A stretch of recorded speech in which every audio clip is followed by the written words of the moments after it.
Começa agora mais um Estado de Excelência que tem o apoio da Unisul, da FECOAGRO, da Engie Tractebel Energia, da Fiesc e do Cicobi Santa Catarina.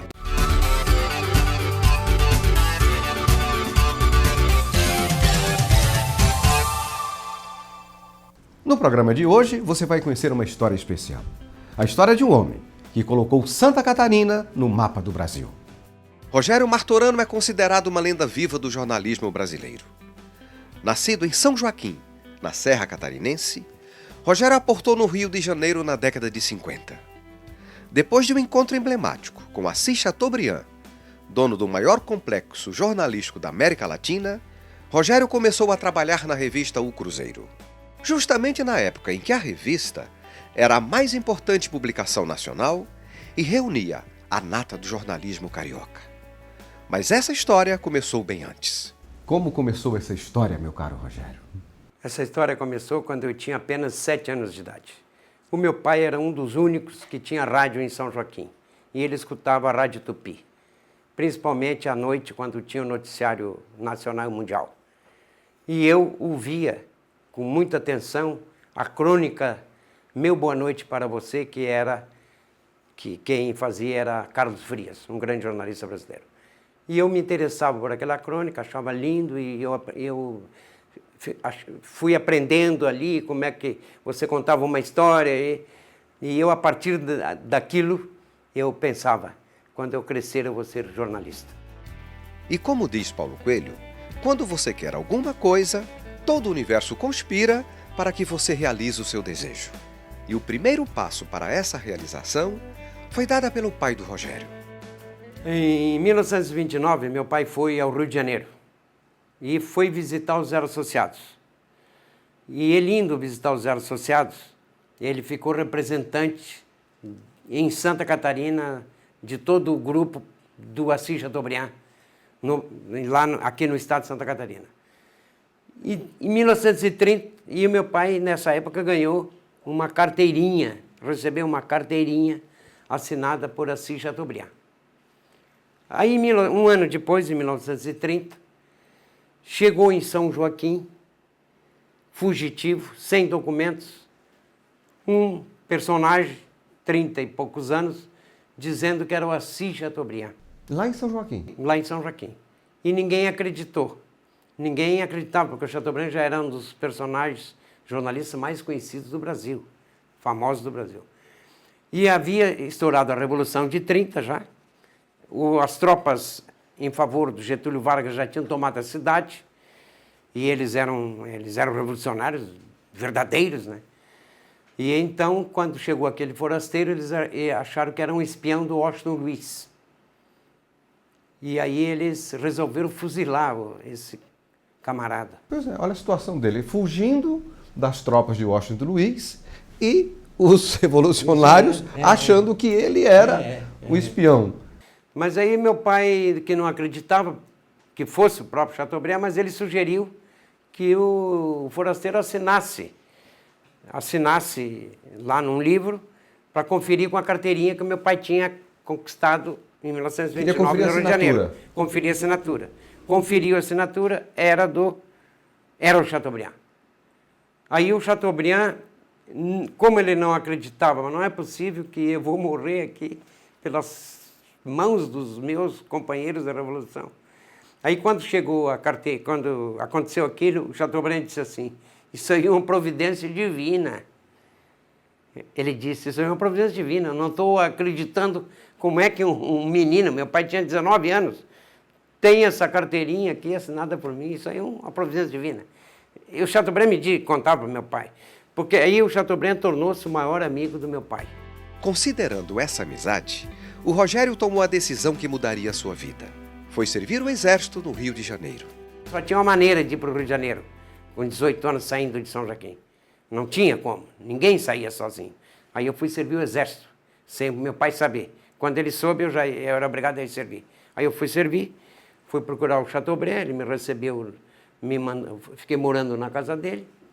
Aí, no meu primeiro encontro com o Chateaubriand, ele me abraçou, me beijou na testa e disse, eu não acredito, o seu pai salvou minha vida em 1930. E o que é que você veio fazer? O meu sonho é ser jornalista. Pois então vou prepará-lo para você ser um grande jornalista brasileiro. Me recebeu como filho dele, morei 1 ano e meio na casa dele, e ele me levou em seguida para a redação da Revista Cruzeiro. E lá me apresentou os maiores repórteres do país na época e disse, olha, o Rogério, meu afilhado, vai ser colega de vocês a partir de hoje. Trabalhar na famosa revista O Cruzeiro foi o grande acontecimento na vida do Rogério. E guiado pelo lendário Assis Chateaubriand, um dos homens mais influentes da época, fundador dos Diários Associados, um grupo de comunicação que reunia jornais, revistas, emissoras de rádio e televisão. E eu comecei já com 18 anos, trabalhando já como repórter do Cruzeiro. E aí o Chateaubriand olha, Rogério, você precisa ler muito.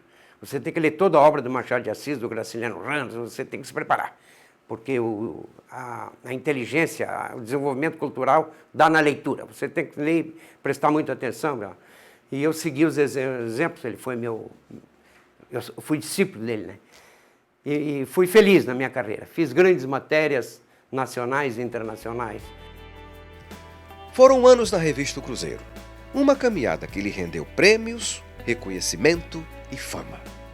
Dentro da redação, a inspiração e o ensinamento vinham de grandes nomes do jornalismo brasileiro.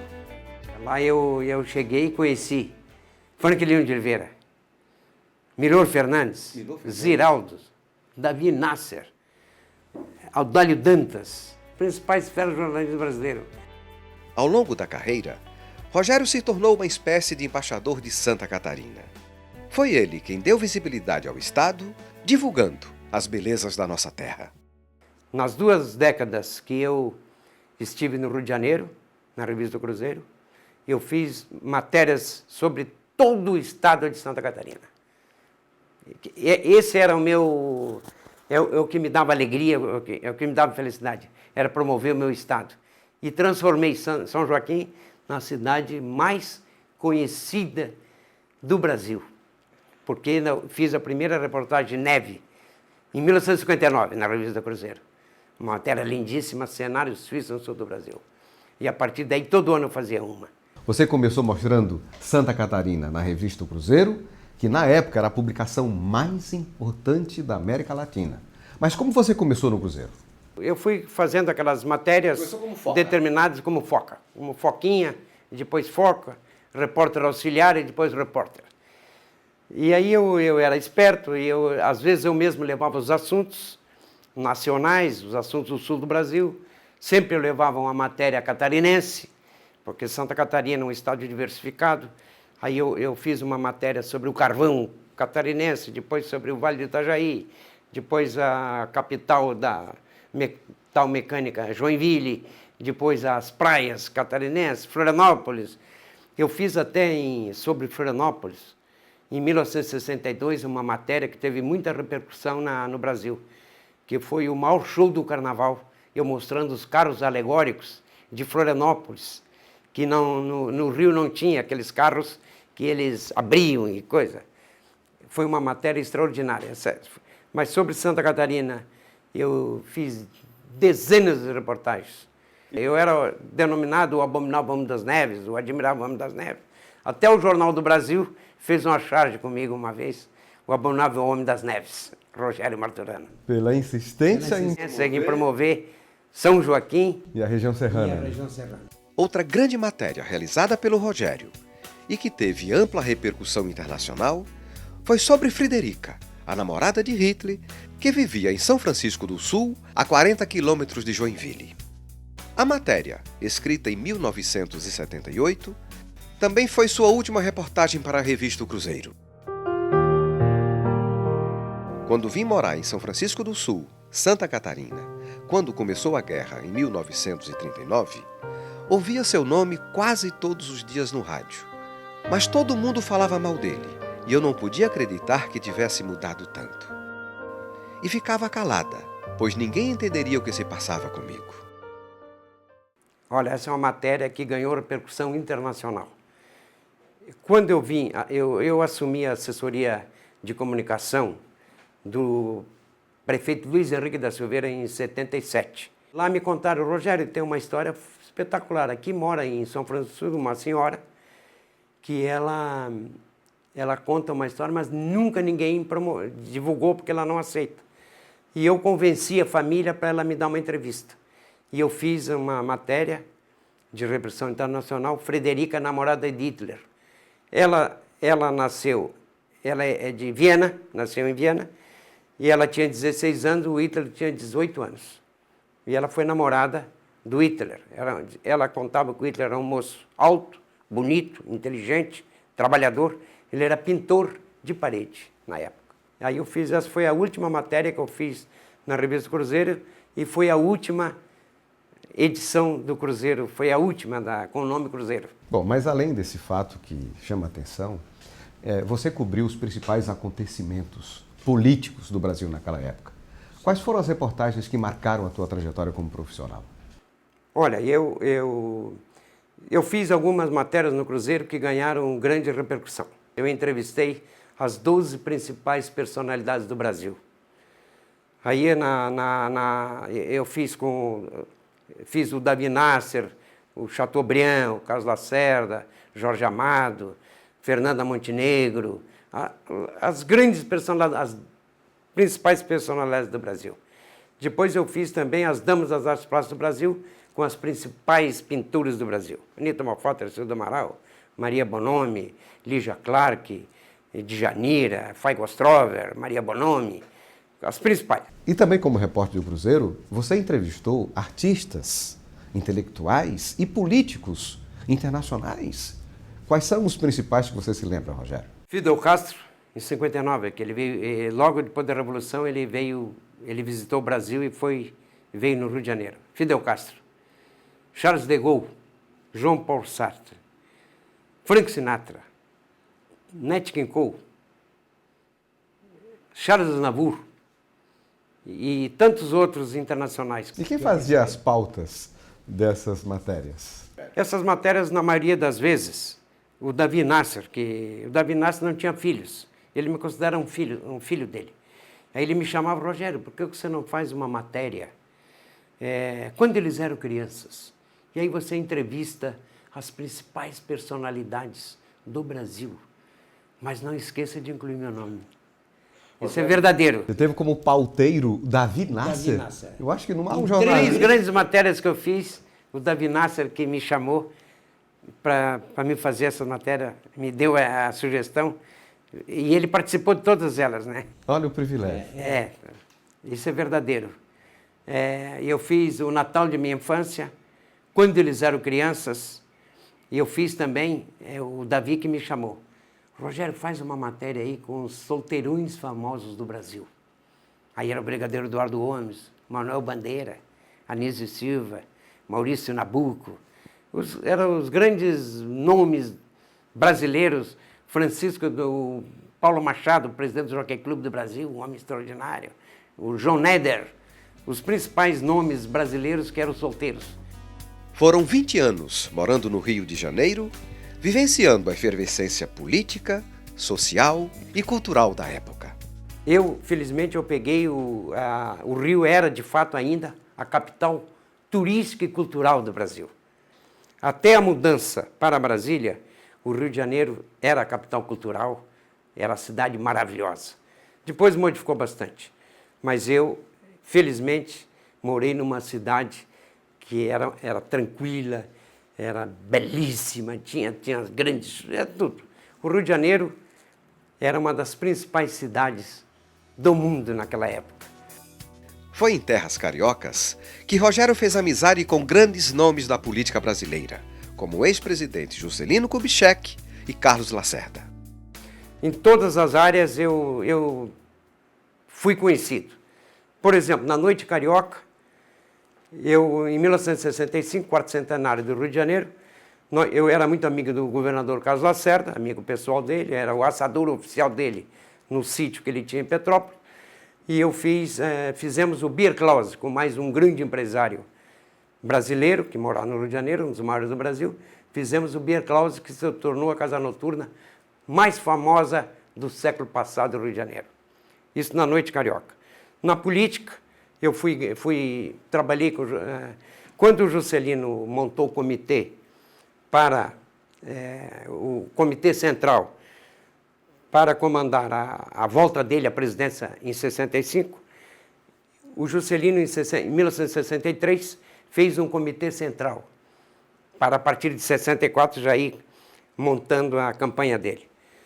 Esse comitê, ele era o Negrão de Lima, Francisco Negrão de Lima, depois governador do Rio de Janeiro, José Maria Alckmin, Fernando Nóbrega e José Montelo. E aí o José Montelo me ligou, porque o presidente queria falar comigo. O Juscelino, e eu fui falar com o presidente Juscelino, lá na casa dele, em Ipanema.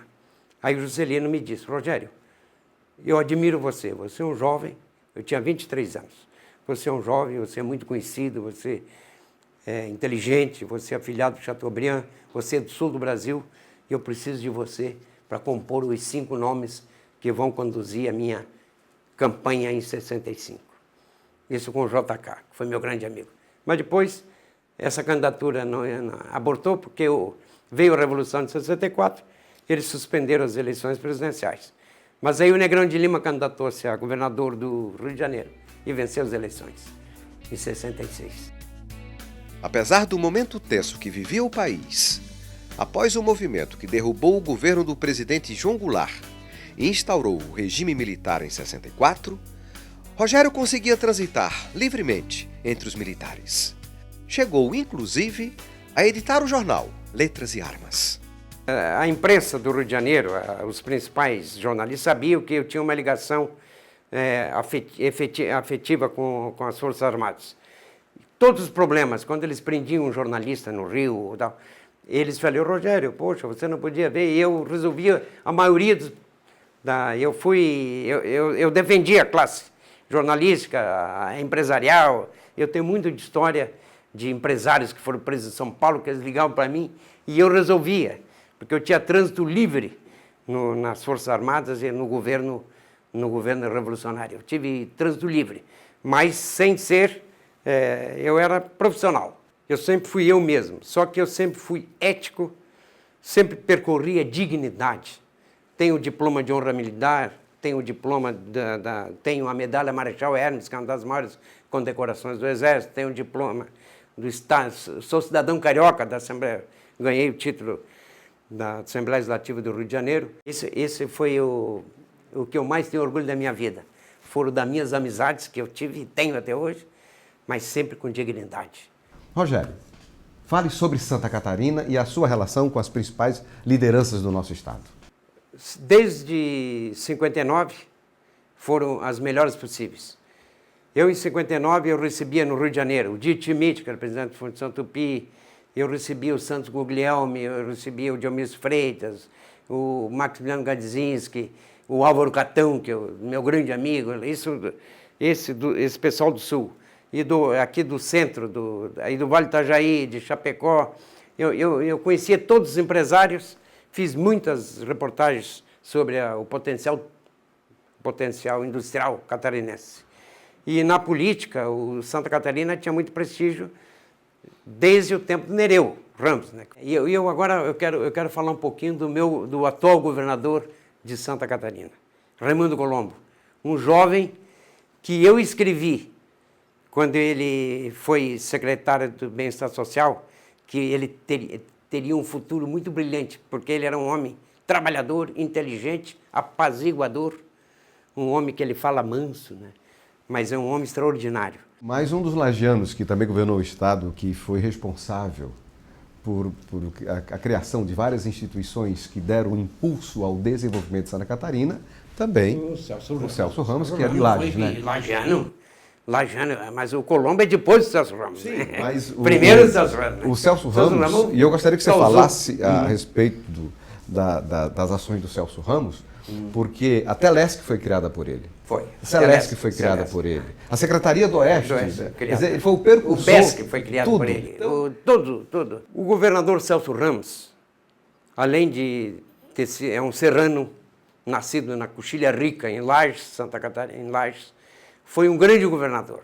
Mas eu sempre digo para todos os meus amigos, ainda nos dias de hoje, que ele foi feliz quando escolheu 3 grandes homens da cultura, da dignidade de Santa Catarina. Alcides Abreu, o Arcildes Abreu, João Maria de Oliveira e o nosso da agricultura, o Glauco Olinger. Foi muito feliz na escolha desses 3 nomes, como diversos outros, né?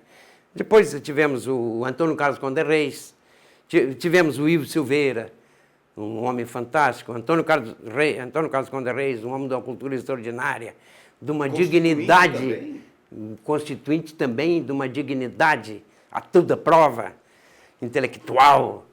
E depois tivemos o Colombo Machado Salles, aí tivemos o jovem Jorge Bornhausen. Esse foi um grande governador também. Nós não podemos esquecer também de uma figura que também foi muito importante para Santa Catarina, falecido recentemente, que o ex-governador Luiz Henrique da Silva. Luiz Henrique, fui assessor de comunicação dele. O Luiz Henrique, ele era um homem extraordinário. Ele não dormia. O Chateaubriand também não dormia. O Chateaubriand dormia 4 horas. O Luiz Henrique também. O Luiz Henrique era um homem de uma cultura extraordinária, trabalhador, pensava em Santa Catarina, mas pensava no Brasil, tinha muito prestígio. E o Luiz Henrique foi um grande governador de Santa Catarina, principalmente para Joinville, onde ele, como prefeito, como governador para Joinville, porque Santa Catarina teve tanto prestígio que, numa época, os 3 presidentes dos principais partidos eram catarinenses. Jorge Bornhausen presidia o PFL, o Espiridião, o PPB, e o Luiz Henrique da Silveira, o PMDB. 3 catarinenses presidindo os 3 principais partidos do Brasil. Veja aí a importância que eles representavam para Santa Catarina, hein, a nível nacional. Rogério foi um profissional autodidata. Aos 7 anos, o sonho de ser jornalista. Aos 18, viu esse sonho se tornar realidade atuando na publicação que concentrava a elite do jornalismo brasileiro. Ao longo da carreira, testemunhou de perto os grandes acontecimentos da política nacional. Atualmente, Rogério está aposentado, mas não distante do jornalismo. É clichê, mas cabe perfeitamente quando se fala de Rogério Martorano. O jornalismo é uma cachaça. É uma cachaça e a gente nunca perde, né, o entusiasmo. Eu escrevi durante 10 anos na Gazeta do Povo do Paraná, toda quarta-feira, sobre política e economia de Santa Catarina. E tive o privilégio de fazer a minha coluna, que o jornal era Standard grande.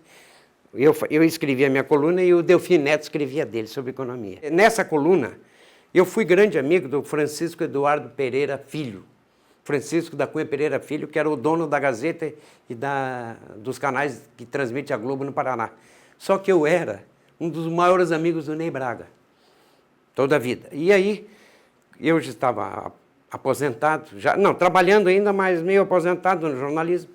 E eu pensei, eu vou escrever na Gazeta do Povo, que é um grande jornal brasileiro. E lá em Curitiba, só para você ter uma ideia, só no perímetro urbano de Curitiba moram 400 mil catarinenses. E aí Gazeta do Povo, Santa Catarina, vou fazer uma coluna. Falei com o Ney Braga foi comigo na Gazeta e eles me deram essa coluna. Queria dar diária, eu não aceitei. Toda terça-feira eu fazia uma coluna política e econômica de Santa Catarina, promovendo as maiores personalidades catarinenses da política e da indústria e da cultura de Santa Catarina. Mas as habilidades do Rogério não se restringem ao jornalismo. Ele também faz sucesso na cozinha. Não é à toa que o chamam de chefe da culinária das altitudes catarinenses. O Rogério Chefe, ele aprendeu com a sua mãe. A minha mãe tinha 9 filhos e a minha mãe cozinhava muito bem aquela comida corriqueira, aquela comida típica da serra, assim. E eu vendo a minha mãe fazer comida e tal, e eu quando fui morar no Rio, eu fui bom, eu sabia fazer um feijão como ninguém fazia. Só que eu fazia carreteiro já, carreteiro é um prato típico. E o Carlos Lacerda provou o carreteiro, o Juscelino, Jorge Amado, Oscar Niemeyer, Tom Jobim, o Vinícius de Moraes, todo mundo, Rogério, mas a carreteiro, e esse carreteiro, através do Cacau Menezes, que sempre dizia, o Rogério faz o melhor carreteiro do mundo. E de fato eu sou famoso no Brasil todo por causa do carreteiro que eu faço. Tem fama nacional. Mas eu também faço um bom entreveiro, faço um bom entreveiro também. E sou um chefe amador bem conhecido. Aí você pode provar que um dia você vai gostar. Rogério, estou muito feliz com a tua participação aqui no programa Estado de Excelência e o microfone está à sua disposição para tuas considerações finais. Você não imagina a minha alegria, a minha emoção por estar num programa que eu admiro demais, né? Se eu comento com você, você é um grande profissional da imprensa brasileira. Eu tenho admiração por isso, eu tenho uma admiração enorme por você. E eu acho que eu não merecia estar aqui, nesse programa tão respeitado como é o seu. Para mim foi um dos maiores momentos da minha história já. Estou partindo para os 77 anos, né, de vida, mas foi um dos momentos mais espetaculares da minha vida, poder estar com você. Até me lembro do Davi Nasser, assim. Você é um grande jornalista atual. Parabéns e muito obrigado. Muito obrigado pelas palavras carinhosas, Rogério. E o programa de hoje termina aqui. Se você deseja mais informações, acesse estadodeexcelência.com.br. A gente se vê semana que vem em mais um Caso de Excelência. Um grande abraço e até lá!